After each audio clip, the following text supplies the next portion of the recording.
It's fun to draw in detail, because you are equivalent to inconstant. The feeling of constantly weaving this picture, it's interesting. The interesting person is me. Enjoyed the process. This is the eyeball on the right side of the eye, coming to the root of the nose. The bridge of the nose is then folded to a border of the nose. Compare the locations. Try to find the shape first. First, follow the light and shadow. The simplest division of light and shadow is light and dark, is to generalize the shape.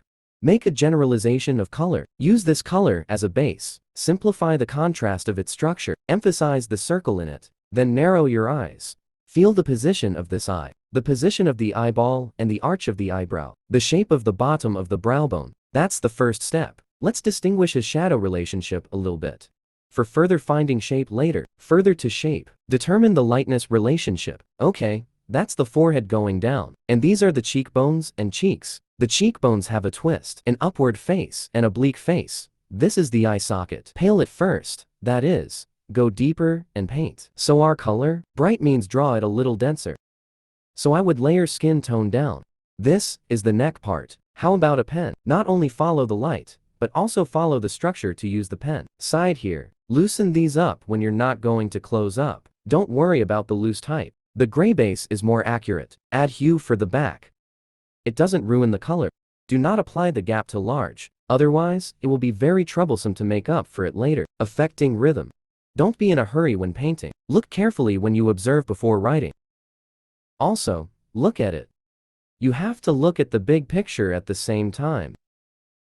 Just look carefully and then look at it. So you can look at it from two levels. Determine what his shape looks like. Not only from two level, you try, possibly from 3 levels. If you understand the structural reasons, the result will be more comprehensive. Let's analyze this part of Mekong a little bit. First of all, the Mekong is about like this. The folded side is down. And then the attached eyeball here. The eyeball is not exactly a ball. He is. There is a transition between this eyebrow arch. That's how you fold it down, and then slowly roll your eyes. The eyebrow arch is deeper here. Is there only skylight in this dark part? Then he turned this way.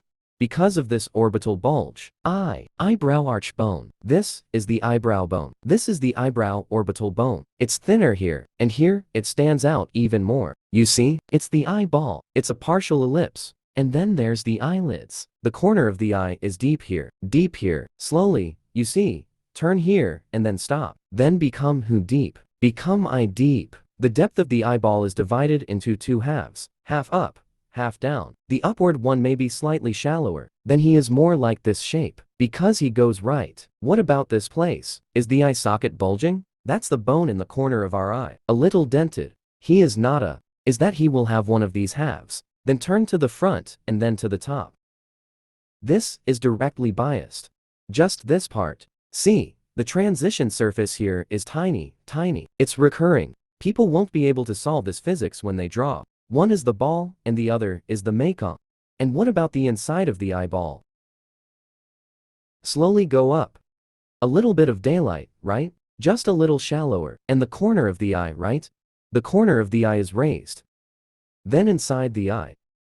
Inside the eyelids, these are all dark paints. Take effect the difference. You see the shadow. I usually unify the dark parts. Whether it is secondary light, the source is still the main light source, right? You have to unify first. All right. So now, we sort of unify the dark parts, right? So what do we do? It is to slowly add color to the inside. What about now? The first thing to do is to adjust the overall skin tone of the dark part. We can give it inside. Rub some red in it. A little bit. It's all red now, right? It's okay to have some unevenness. Don't worry. What about this time? I'm going to paint this mouth first. I want to paint a little lighter, a little weaker. Look at the inherent color of the whole mouth, slowly extending from his nasal bone to this lower mouth.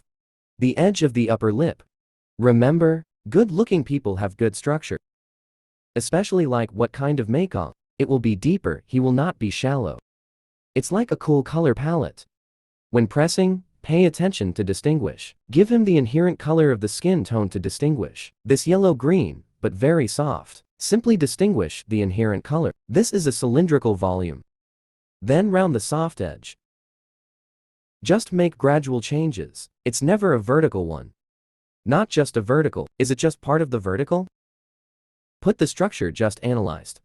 Draw it in the shape of the color, so let's take the purple, and let's get the part that's affected by the sunlight. And then, again, the drum.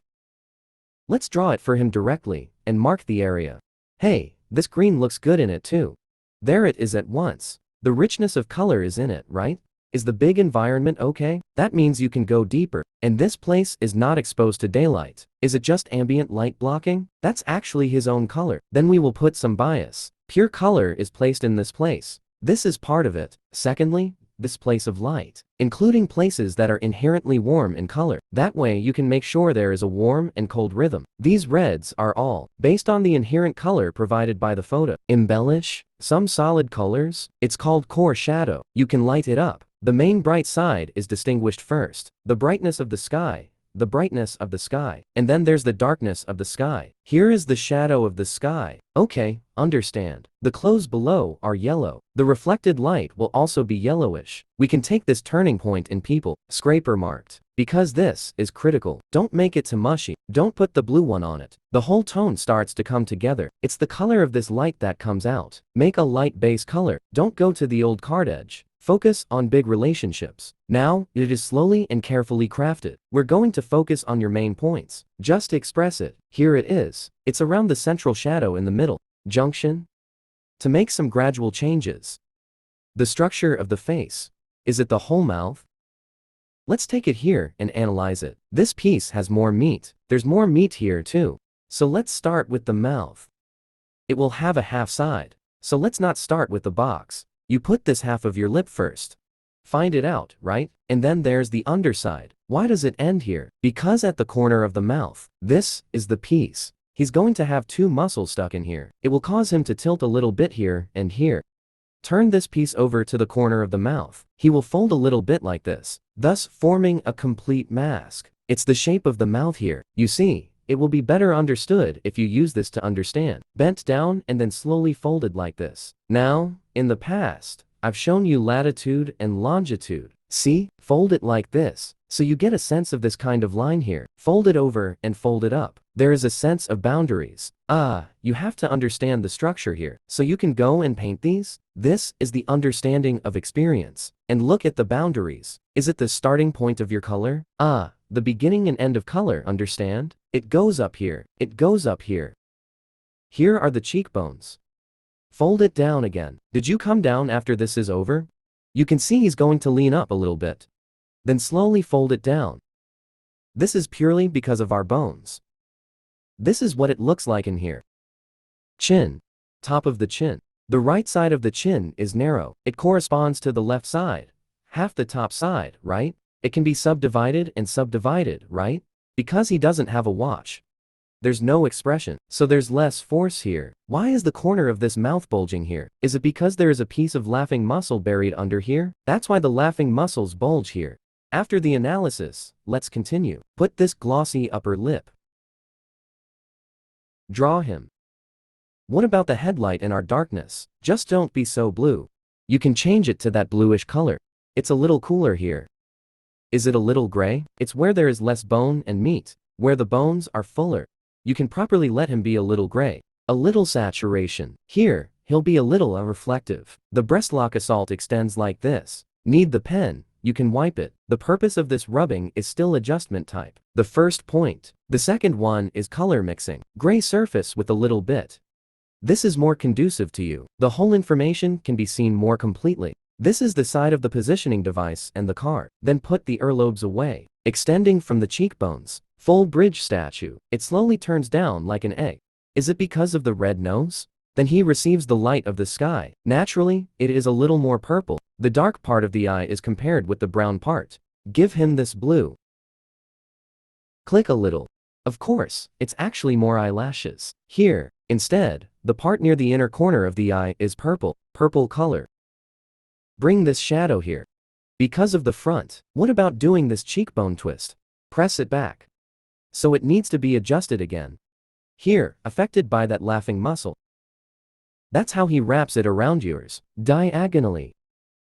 The masseter muscle is pulled from the corner of the mouth. There will be a bulge at the inner corner of the eye. Is there light in the nose? Bring the volume of the earlobe. When leaning towards this inside, he will be a little deeper, because he has a thick one here. Then slowly come to this pair of ear bottles.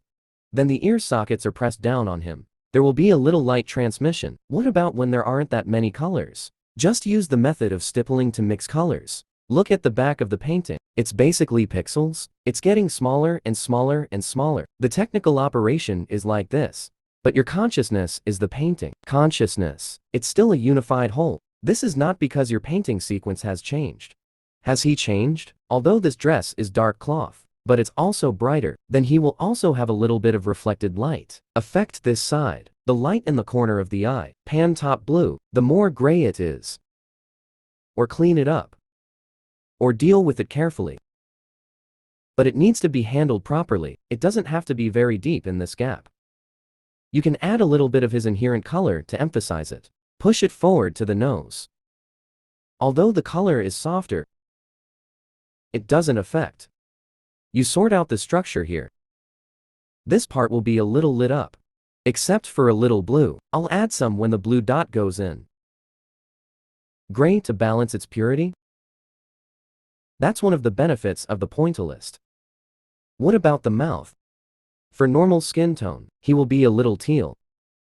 But it won't be heavy, it must be lighter. What about the highlights? The exposure is stronger, so the color fades more severely. I put the bright part. Added a little light blue, because it is a bluish light. The cheekbones and the masseter and the smile muscles, the propped up top surfaces form a junction. Give him a little here. A little more rounded. But this mandibular angle, that kind of twist of the bones here. The raised edges cannot be destroyed or weakened.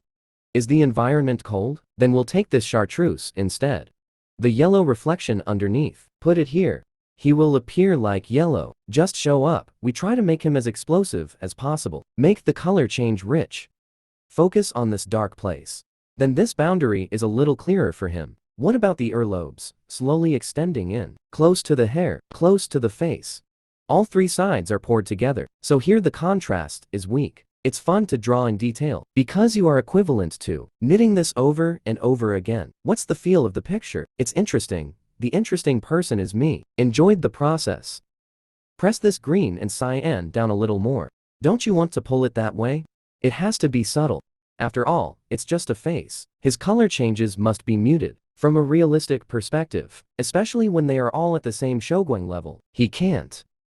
There is a big color level difference. We take a pure one. You can see the pure bright one in this color. Purify it a little bit, and make it a little bit transparent. Don't ruin the rhythm of the surface. What about with a pen? 1-to-1 along the facing surface of this structure. Can you strengthen the volume here to a certain extent? This is a very useful way. This ear bottle. What about earlobe? Earrings? It slowly merged with this hair. The space is getting weaker, and the color is getting darker. The purity and tenderness will naturally decrease and decrease. The kind you see at that junction. Bright and pure color. Just stuck here. The upward extension affects the skin. A little bit towards cyan. And white again. Pretty color. Add this cyan. Make a good environment here. It's your picture, a cohesive relationship between different hue. Right? You think you're being objective. Do you use rules to connect your two hue? I'm going to give it a little rub here. Remove some noise. It's not for rubbing. Just to rub the color over. Shaping? Put your chin forward and push it out. Add a little gray, and at the same time, beard the edges a little more. What about your rhythm on the border? There he is. The contours are generated by the faces. There is bound to be space and change. Eyebrow bone. Press it deeper. Bright surface, although we set a cold light. But it doesn't mean he's shiny and skinless. Is there such a color tendency of skin tone? Think about how to draw this stroke. Then be decisive. You can order this vague type. If it is clear, you can draw it directly. Don't tear your eyebrows. 3 twists. What about the hair? Distinguish it.